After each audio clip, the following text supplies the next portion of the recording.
So much of Africa's history has been lost. It is a land of forgotten kingdoms. Great African empires of the Middle Ages provided the ivory and gold that fueled the Renaissance in Europe. Yet in later centuries, Arabs and Europeans, the very people who benefited most from Africa's bounty, conspired to deny the continent its great legacy.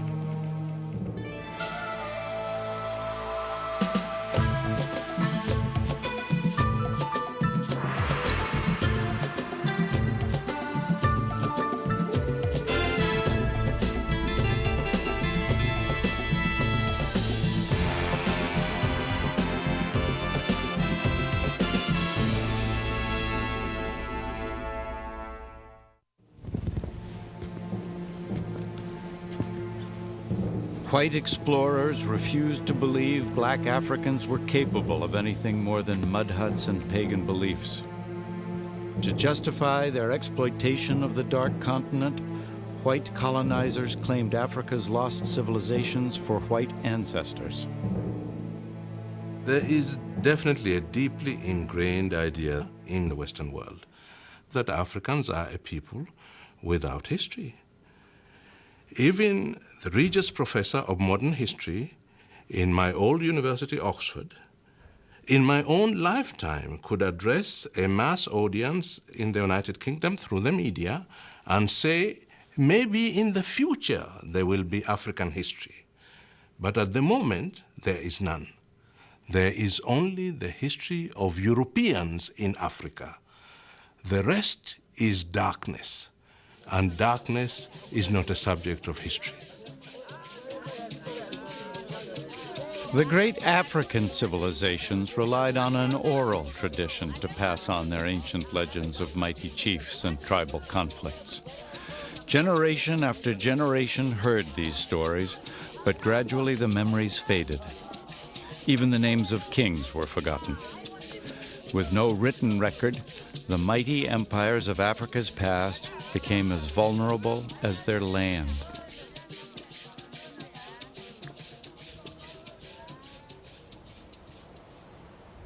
"800 years ago, this rugged terrain near the South African border with Zimbabwe was the site of one such kingdom.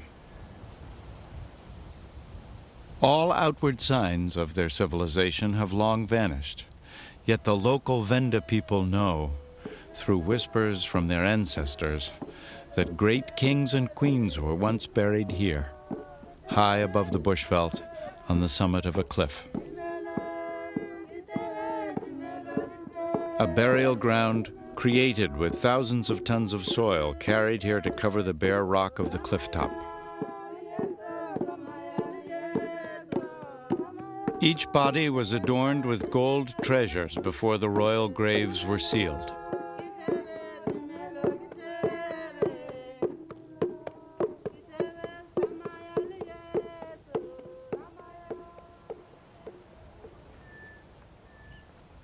Eight centuries later, in 1932, an Afrikaner adventurer with a thirst for gold persuaded a local villager to take him to the ancestral burial site of Mapungubwe.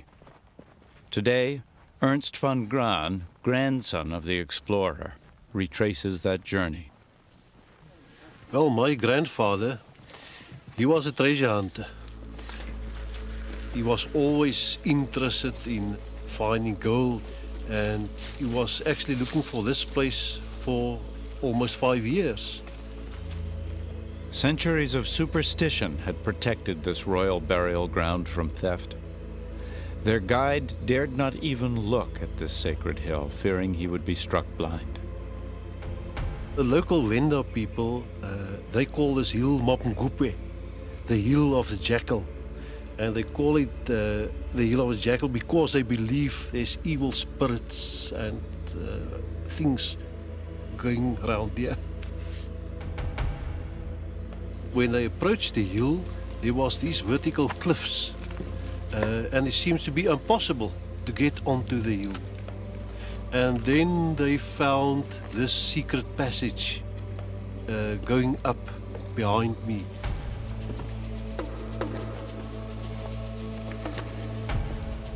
As Van Graan's team began their climb, they found holes carved into the rock face, an ancient stairway to the top of this hidden chimney.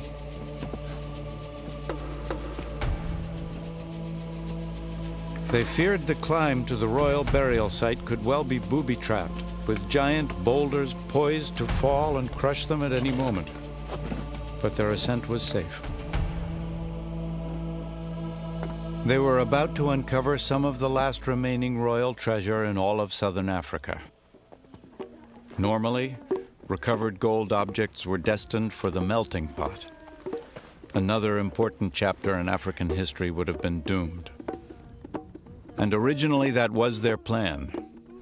Luckily, at the last moment, Van Graan Jr. suffered a pang of conscience. Among the finds were a golden scepter and a gold rhinoceros. Small trinkets compared to Tutankhamun's treasures, yet they were the few precious remaining links to a long-forgotten past.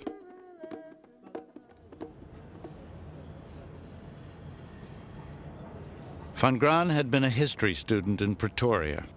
He knew the significance of these artifacts and decided to donate them to the university.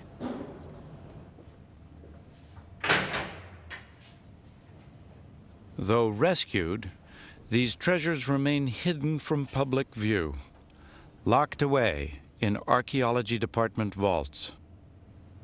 Pottery later excavated at the site proved there was once an enormous settlement at Mapungubwe. Yet to this day, the University of Pretoria has allowed only a few archaeologists access to these remarkable finds. These are the most important artifacts in sub-Saharan Africa, reluctantly brought out to be photographed on special occasions, then locked away again. They might as well still be buried. All this secrecy has its roots in apartheid. Dutch settlers maintained that blacks and whites had arrived in the area at roughly the same time, giving them equal claim to the territory. When radiocarbon dating placed Mapungubwe as early as 1200 AD, white South Africans were stunned. They refused to believe blacks had arrived in the region more than 400 years earlier than the first white settlers. The Afrikaner scientists tested and retested Mapungubwe, making it one of the most radiocarbon-dated sites in all of southern Africa. Yet the result was always the same, 1200 AD. With many white settlers in southern Africa, much of their argument had rested on the proposition much of this land was, in any case, free of African people. What do you mean it belongs to Africa? We arrived at about the same time as the Africans, so they have no greater claim than we have, so we have as much right as they have.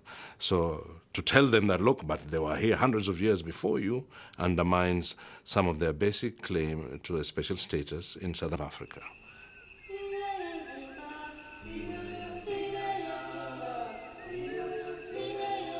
This civilization was ancient, it was prosperous, and it was black. But what happened to these people remains a mystery. Perhaps they drove their cattle herds further north to the lusher pastures and cooler climate of higher ground. Or perhaps they became the long-sought ancestors of another African kingdom. For only 100 years later, 200 miles beyond the Limpopo River, one of the greatest African empires would be founded.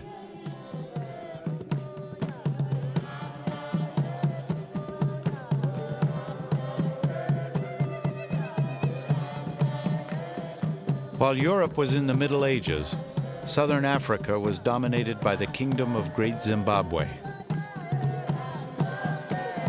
Their kings ruled from a court enclosed by a colossal circular wall, over 25 feet high and 16 feet thick.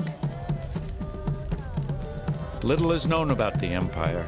Even the names of their kings are now forgotten. We do know they owned thousands of head of cattle and provided ivory and gold to Swahili merchants on the East Coast. the first link in Africa's trade network with the world. Today, the country of Zimbabwe takes its name from this ancient kingdom. Zimbabwe means Great House of Stone. Until recently, its real history was denied by white people.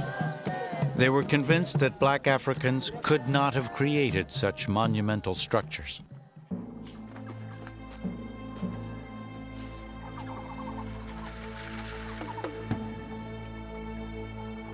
For hundreds of years, Europeans dreamed of finding a lost white civilization of incredible wealth somewhere in Africa's dark and savage interior. Karl Mauck, a German explorer, had heard tales of ancient stone ruins in unexplored territory north of the Limpopo River. He searched for months before finally stumbling across these magnificent remains.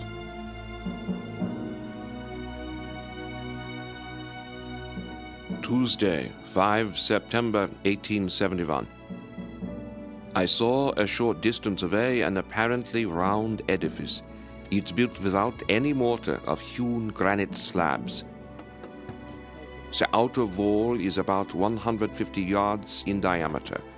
The local natives call these ruins Zimbabwe. Mauck was overcome by the splendor and sophistication of these ruins. But believing black Africans too primitive to build such walls, he was convinced they were the work of a lost white tribe. Finally, I stopped in front of a tower-like structure. It stood quite undamaged. I learned from the local inhabitants that they themselves have only lived here from about 40 years ago, that the region was quite uninhabited before that time. All are absolutely convinced that white people once inhabited the region.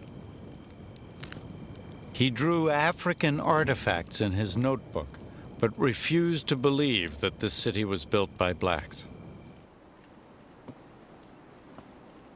Finally, he found evidence he believed would prove his theories. I cut some splinters off the crossbeam. A comparison with the wood of my pencil shows that it must be cedar wood, and this must have come from the Lebanon. Furthermore, only the Phoenicians could have brought it there. Solomon used a lot of cedar wood for the building of his palaces, and these ruins are an imitation of Solomon's buildings in Jerusalem. The great woman who built the enclosure could have been none other than the Queen of Sheba.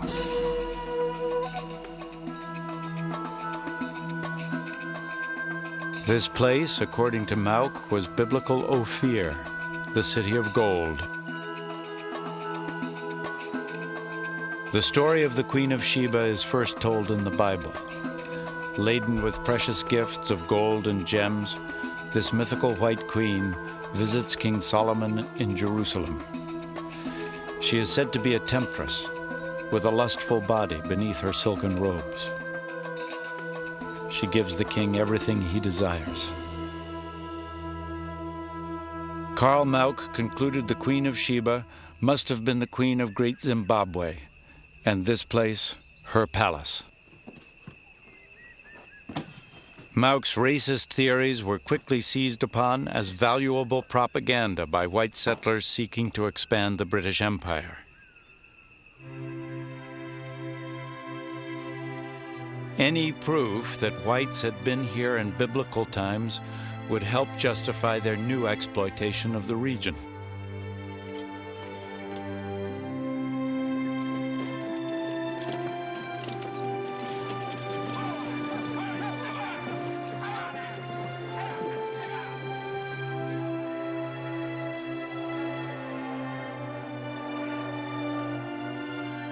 By the middle of 1890, Cecil Rhodes, a wealthy British industrialist, had founded Rhodesia, a country that remained under white rule until 1980, when the black majority renamed it Zimbabwe.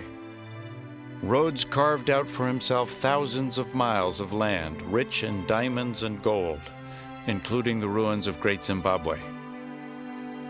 Claiming it was a Phoenician palace, he oversaw an orgy of looting that robbed these ruins of their most precious artifacts.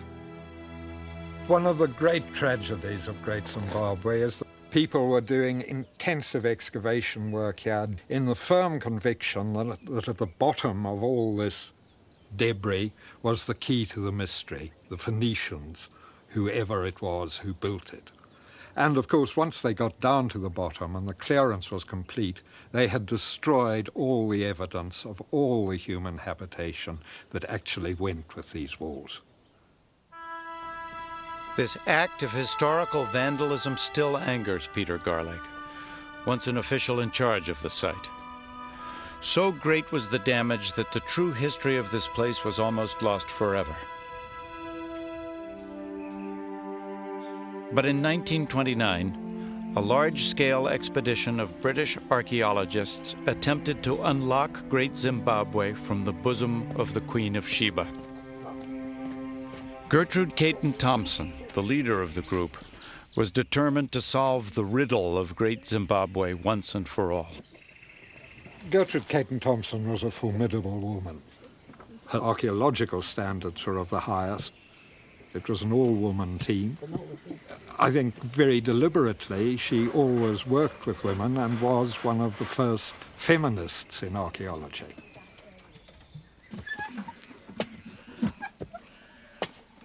After weeks of digging, her team still hadn't found enough material to date the site. Demoralized, they sought another area worth exploring. Caton Thompson needed to locate unpillaged ruins. A determined explorer, she persuaded a friend to loan her an airplane.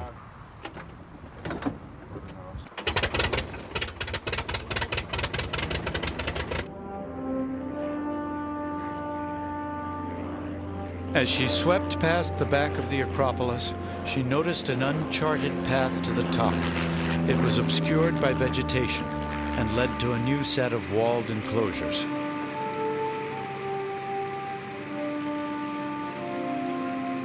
At last, she had found a place untouched by white hands.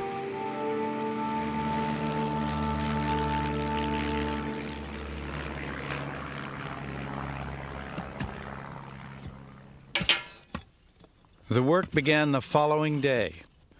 They would eventually collect all the proof she needed. Her conclusion: ancient Bantu people had built Great Zimbabwe in medieval times, starting around the 11th century. But her report was not popular among white Rhodesians. Gertrude Caton Thompson's work gave her the highest reputation among academics and scientists. It did nothing to persuade the settler to overcome his prejudices. The settler, like all colonial settlers, knew his native. He knew that the native could not do this. He knew that the native was a savage. And nothing that anyone could do, either Caton Thompson or in the 50 years subsequent to her, were going to convince people with such strong racial prejudices that Great Zimbabwe was not exotic. There are unenlightened persons who assert complacently that these unexampled structures are of Bantu artistry. Bantu people are unchanging. They are as they used to be, farmers, herdsmen of small brain capacity. She had a special file for such poisonous propaganda. Many years later, a black servant was still shown bowed before a white Queen of Sheba in an official Rhodesian travel poster. Great Zimbabwe was being used as a symbol of white racial superiority. Today, the same image is the icon of the new nation of Zimbabwe. The attempt was to undermine the legitimacy of the claims of African nationalists and to say this land is as much ours, if not more so, than yours. If you suddenly demonstrate, but look, these walls testify against you because these have been here for hundreds of years and they were erected by Africans, silent witnesses that Africans were here centuries before you, they can't take it. So they say the witness is lying. It wasn't built by Africans. For centuries, Great Zimbabwe has suffered an entirely fictitious history. But what was this great African kingdom really like?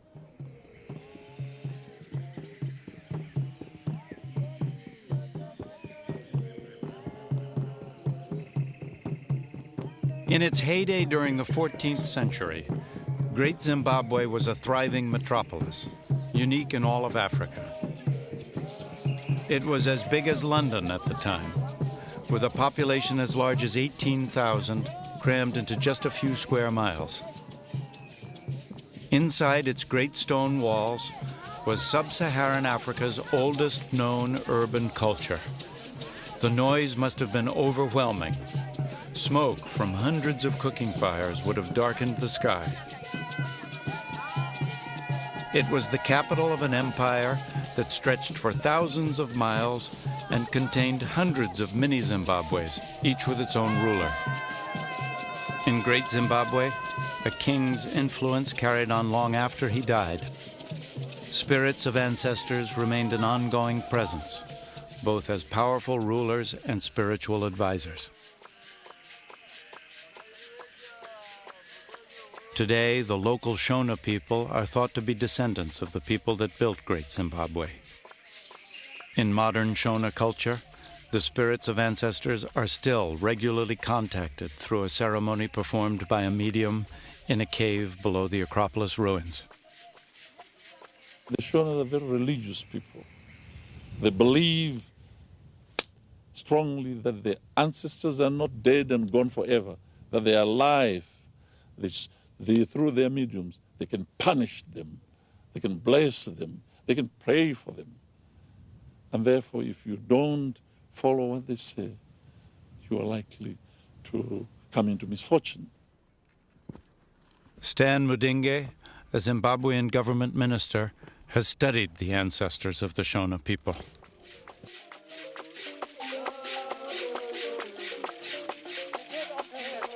Usually, the spirits of the ruler, the dead rulers, were the most powerful spirits on matters of state. And these spirits possess mediums, and they become, in every respect, the emperor back in human form.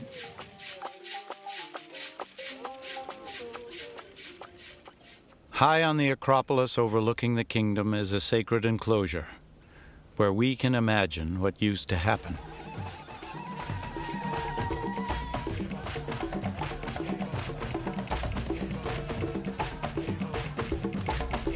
During times of trouble, the king would come here to pay tribute to his ancestors and ask for guidance from his spirit medium. The medium would work himself into a trance and be taken over by the spirit of a long-dead ruler.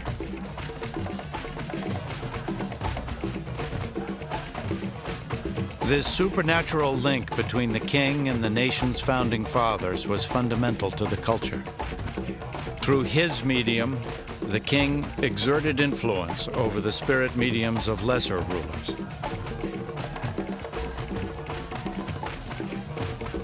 In addition to military might, he wielded a powerful spiritual control over any who would challenge him.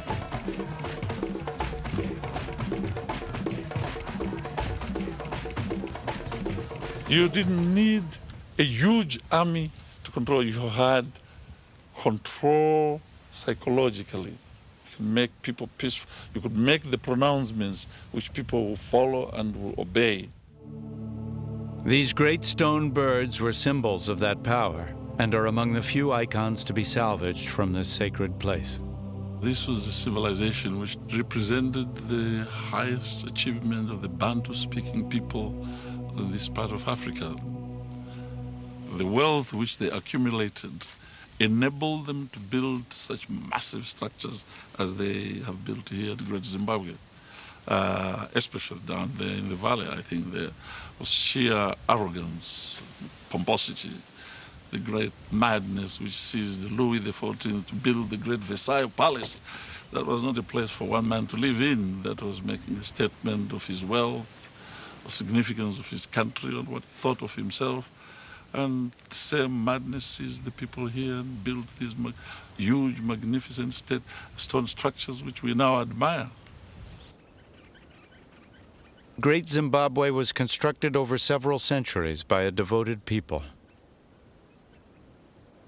1 million stone blocks were shaped just to build the outer wall. Each subject paid tribute to the chief with 7 days of labor each month, not slave labor. They built this monument to honor their king and provider. The original builders of these walls came to granite outcrops like this one.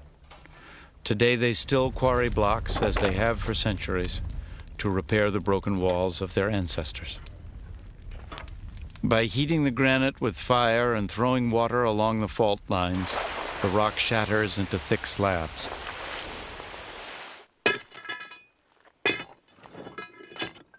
Then begins the slow process of breaking and shaping the rocks for the dry stone walls. Although it's easy to understand how they built these walls, why they built them is the subject of fierce debate. Was the great enclosure a fortress or a palace? The narrow passage between these towering walls has generated lurid theories.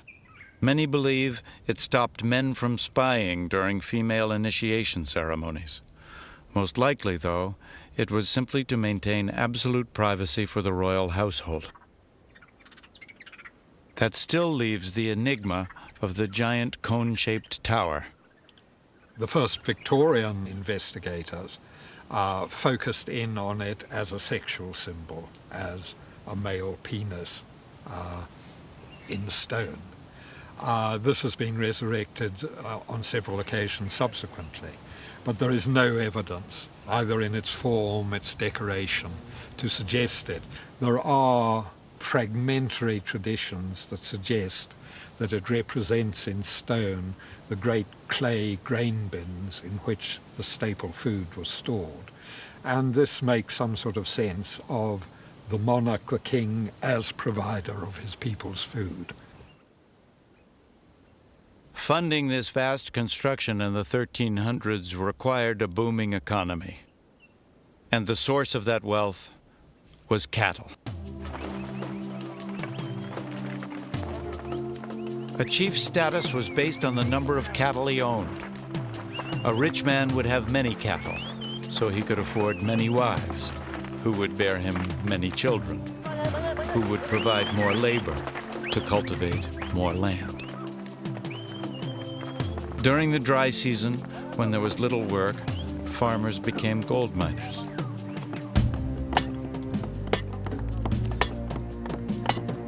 Digging for gold in these narrow mine shafts was so dangerous, laborers had to be bribed to go underground.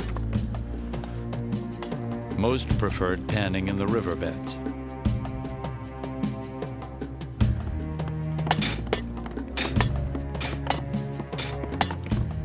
Gold was the monopoly of the king.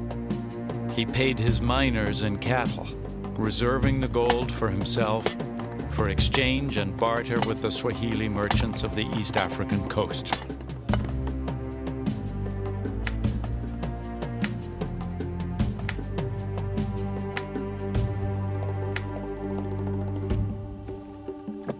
At the height of their power, the great Zimbabwe rulers controlled the flow of gold and ivory to the trading ports of East Africa.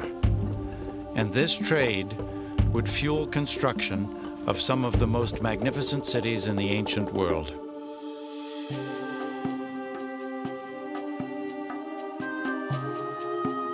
In the 14th century, Africa's Swahili coast was an exotic place, described by Arab sailors as vibrant and affluent, with the most beautiful and well-constructed towns in the world.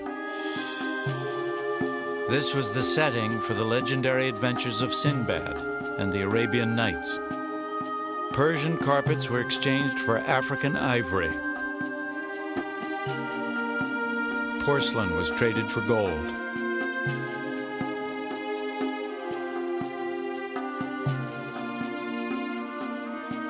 merchants who came from India and Arabia, even from the Far East, had to deal with Swahili brokers, medieval middlemen, who were their only link to goods from Africa's interior.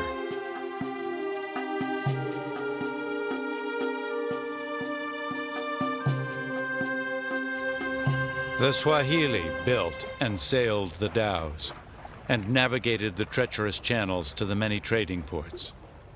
By controlling the sea, they maintained firm control over all commerce in the region.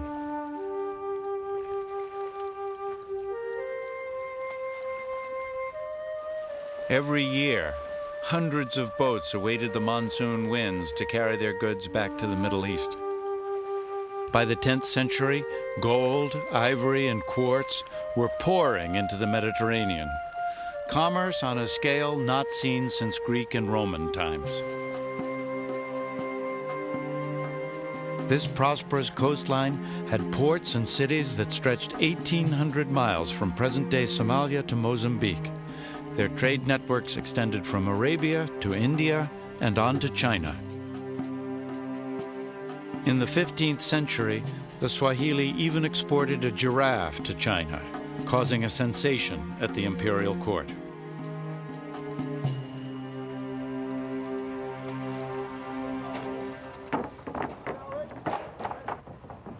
This extensive contact with other cultures produced a cosmopolitan society, influenced by both Arab and Indian traditions. Yet despite their widespread success, this region of Africa has also suffered a history denied.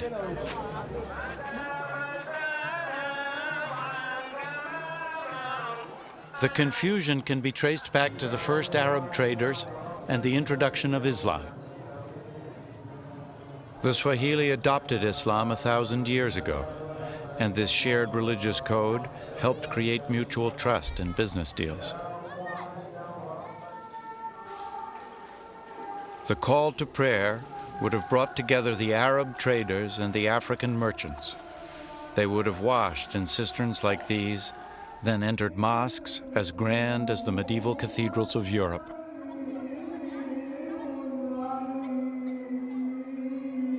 But the mystery is, who built these once great cities? Arabs or Africans?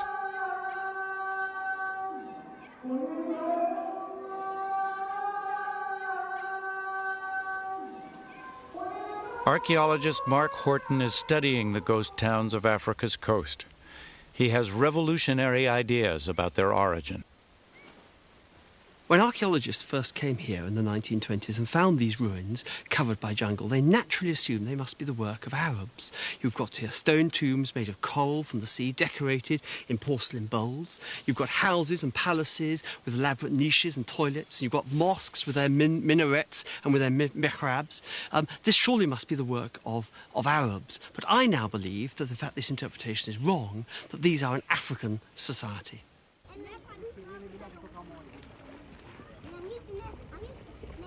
The raw material for these towns was mined from coral deposits. Until recently, it was assumed Arab settlers used African slaves to build their mosques and palaces. Once again, many found it hard to imagine Africans constructing permanent buildings.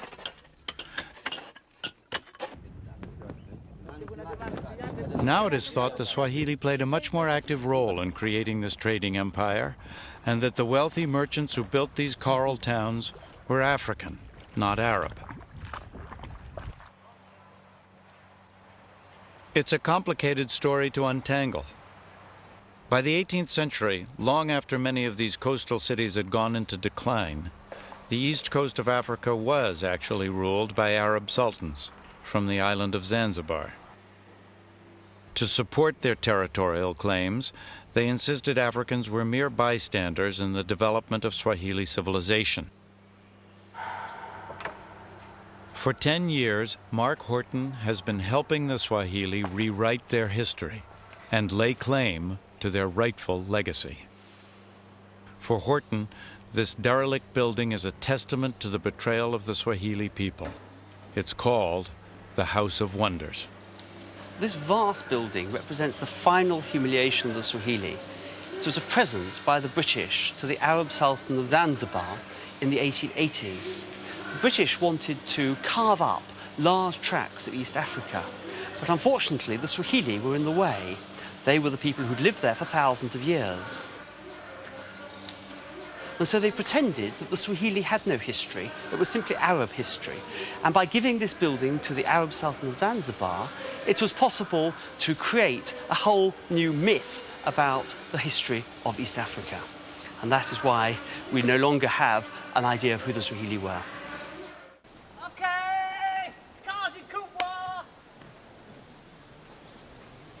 Horton believes the only way to find out who they were is by digging. His goal? To find evidence of an early African settlement on the island of Pemba off the Tanzanian coast. He leads his team of workers to a site where he thinks he has found the legendary city of Kanbaloo. According to Arab records from the 10th century, Kanbaloo was the first Muslim city on the Swahili coast, so it is of crucial importance. In the best African tradition, Horton issues orders from his perch while his wife Kate digs below. They are starting to uncover the floor of a mosque that has completely collapsed.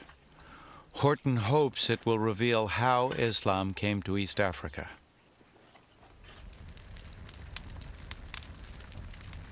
An old Arab legend offers one explanation. Abdul Juma, Zanzibar's chief archaeologist, turns it into a campfire story for the weary workforce. It comes from the journal of an Arab explorer.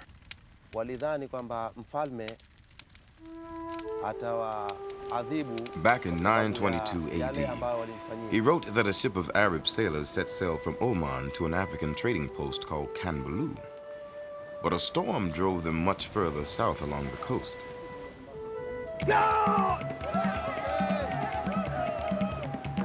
Now, the people of this coast were reputed to be cannibals, so the sailors feared for their lives.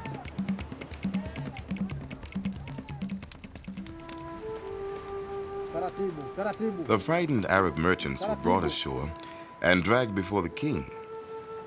Luckily, he seemed more interested in trading than eating. He was dazzled by the Arabian jewels, so they exchanged presents. The sailors had good reason to praise Allah. When it was time to go, they invited the king onto the ship to say farewell. The Arab captain had a wicked thought. In the Oman slave market, this African king could fetch 30 dinars. He gave the order to sail. And when they reached Oman, the king was sold into slavery.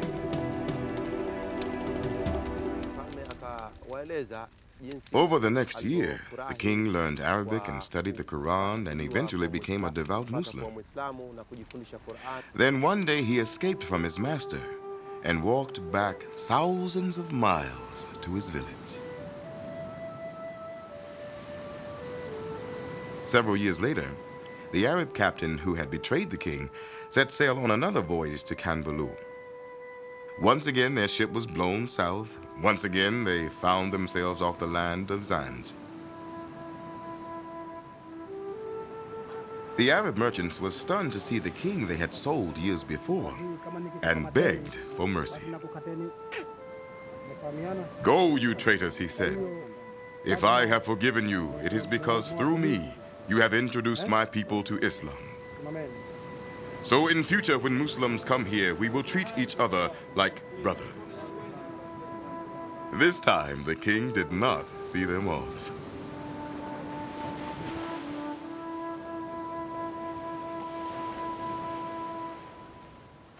The moral of the tale is that the Swahili might have become Muslim to avoid being sold into slavery.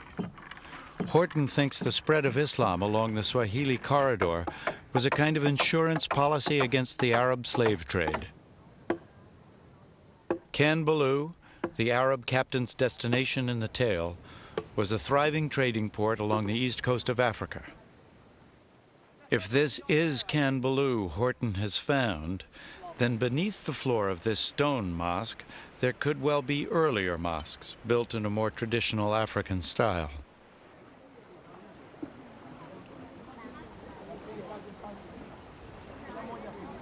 On this beach, the temporary fishing village has a wooden mosque.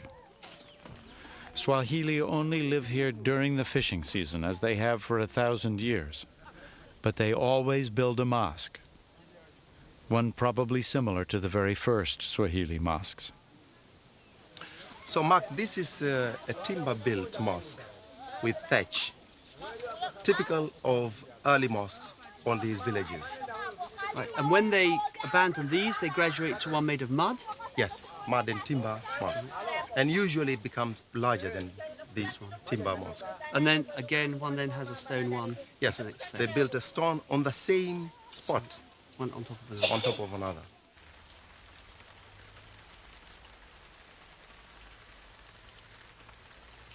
Heavy rainfall brings a halt to the digging. The downpour softens the soil just enough to quicken Mark Horton's pulse. Beneath the stone mosque, they begin to find remnants of 2 wooden mosques, one on top of the other, the earliest dating back to the 8th century. This place is probably the site of Kanbaloo. We know from historical evidence that Kanbaloo is the first place on the East African coast with Muslims. Perhaps this is the first structure that I'm kneeling on, the very place that the Muslims came to East Africa.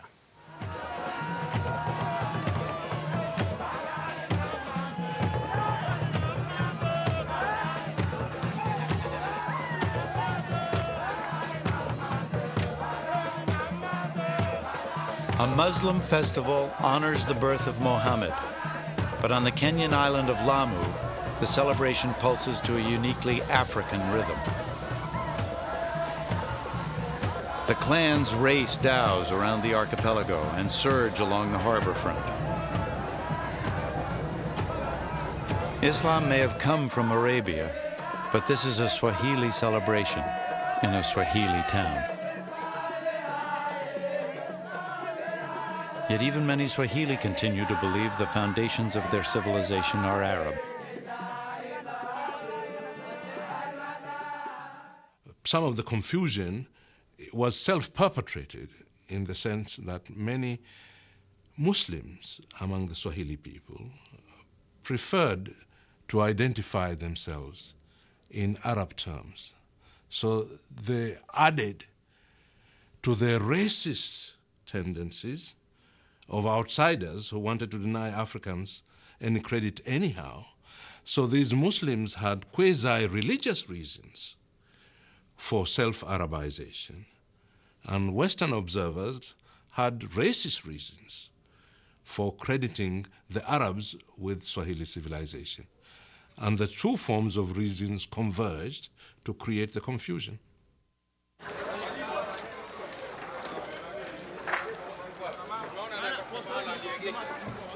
There can be no denying the external forces that molded towns like Lamu.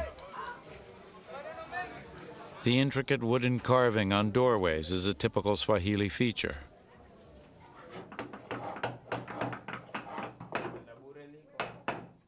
Perhaps several centuries ago, Indian craftsmen visited and taught Africans how to carve elaborate designs into wood. But then the Swahili absorbed and adapted these lessons to fit their own culture.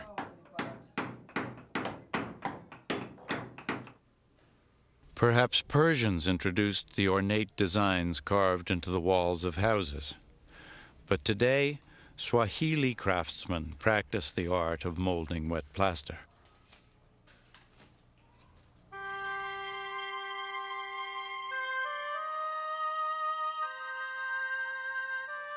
Six centuries ago, rich African merchants built villas decorated by the finest craftsmen. Lamu was as sophisticated as medieval Venice. These opulent houses were built on the foundations of the Arabian and Indian trade. Today, most of that trade is gone, and the economy depends on a trickle of tourism. But the town probably looks much as it always did. The streets bustle with donkey traffic. They're too narrow for cars. And the original open sewer meanders through the alleys. Lamu's labyrinthine streets are mirrored in those of many ghost towns along Africa's east coast. During the 16th century, hundreds of these towns fell into ruin. It's not obvious why the flourishing commerce came to an end. Everyone benefited from the trade. The gold diggers of the interior, the Swahili middlemen, the sailors, the merchants, and even consumers around the medieval world from Europe to China. Perhaps the fortunes of rival merchant families ebbed from generation to generation, much as corporate dynasties rise and fall today. Perhaps the bubonic plague brought worldwide recession and the demand for African commodities fell. It was the end of a glorious era for the kingdoms of Great Zimbabwe and the Swahili coast. By the end of the 1500s, the buildings would lie forgotten, but their cultural legacy would suffer an even worse fate. All societies select what they want to remember, but only Africans have been totally denied a history of their own for so long. But remember, this is where our species began on present evidence. This is where the first humans walked on Earth. So the first habitat of the human species seems to be the last to be properly understood. We are paying a price for not understanding it.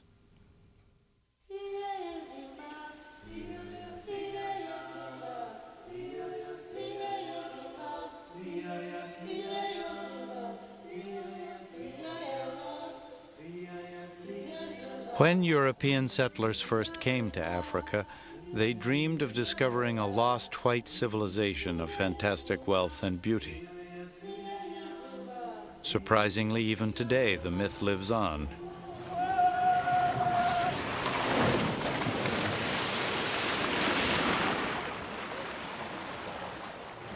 This is South Africa's lost city, a living monument to an imaginary lost white tribe. It's part of the Sun City Resort, one of the most luxurious theme parks in the world. The artificial beach is packed with white South Africans on vacation.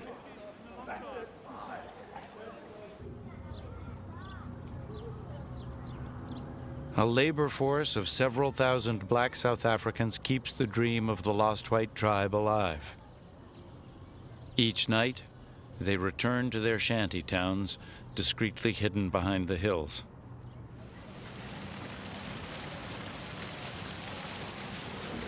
Perhaps in centuries to come, when future archaeologists uncover these ruins, they'll identify them as the remnants of a lost white tribe of Africa. Only perhaps this time they'll be right.